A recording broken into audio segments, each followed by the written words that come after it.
former Hewlett-Packard CEO Carly Fiorina. We were talking earlier, Carly, we're going to talk about the mood of in the C-suite, but I don't know. There's something about a 250-year next year that's coming. I can't help.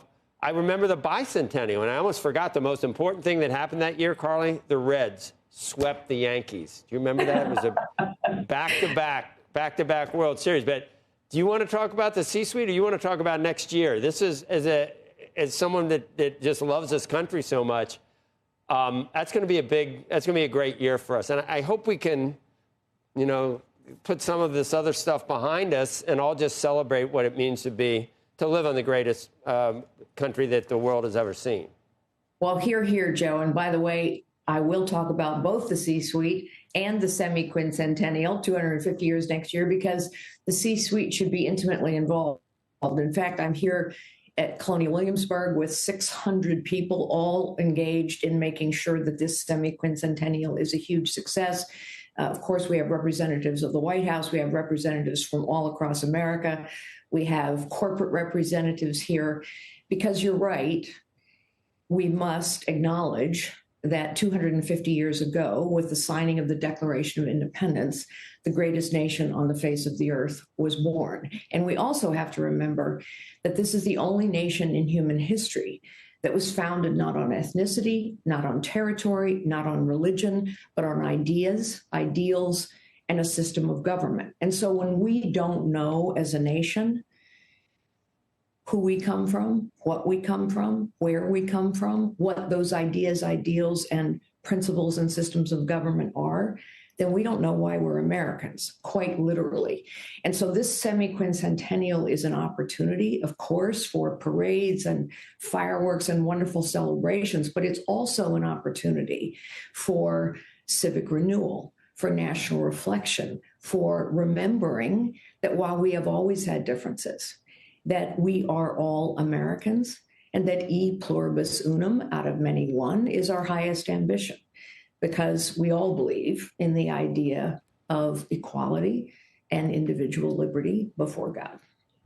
I'm hoping that I see some disturbing statistics about young people, about whether they're proud to be American. And the numbers are staggering. And I think we need to deal with that, or maybe this Absolutely. will help next year. Absolutely. Or something. How did we get, yes. we got lost? I mean, the Declaration of Independence and the Constitution, both within years of each other, those are the two greatest documents in the history, probably, of the world.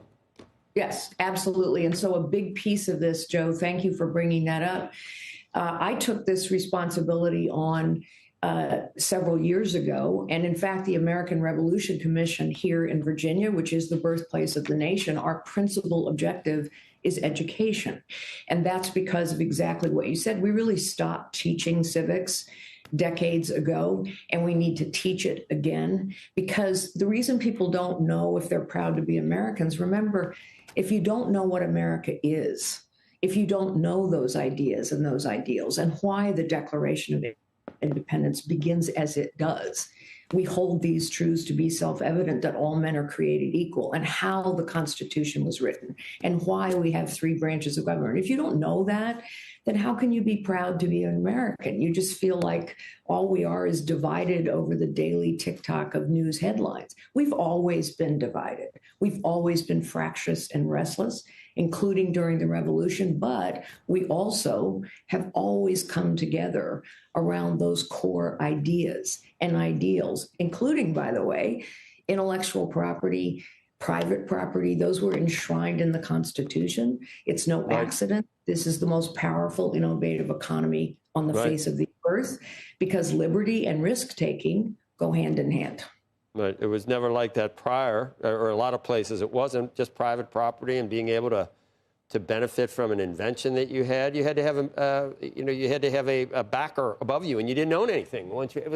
Everything changed, and it's still not perfect in lots of parts of the world. I'm not going to read these numbers about Gen Z or 18 to 34 adults. 18% proud to be an American. 16% Gen Z proud to live in the United States. So I'm not going to.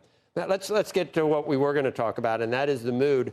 I think that the deregulatory fervor and the keeping corporate tax rates low and all the things that initially had animal spirits very high maybe was tempered by I wouldn't call it I would call it somewhat haphazard rollout of the tariffs. Maybe the way the media covers what's happening with Doge. Net, are animal spirits increasing in the C-suite?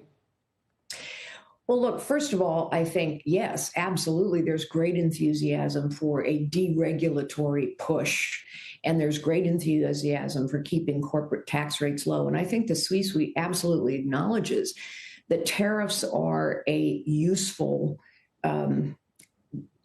policy. They're useful in negotiations, as President Trump is demonstrating. They're useful in terms of economic policy, but they are a blunt instrument. And they do increase prices.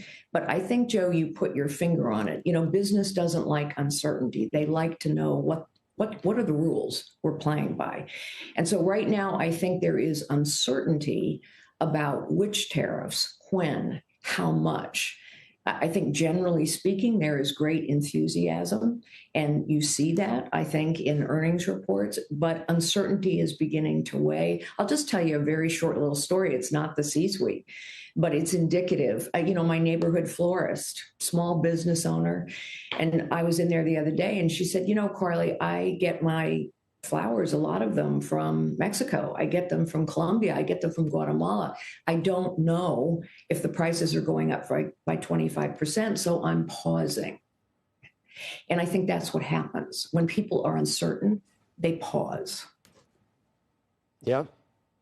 But you think eventually we'll emerge from the other side in a good position? I want to.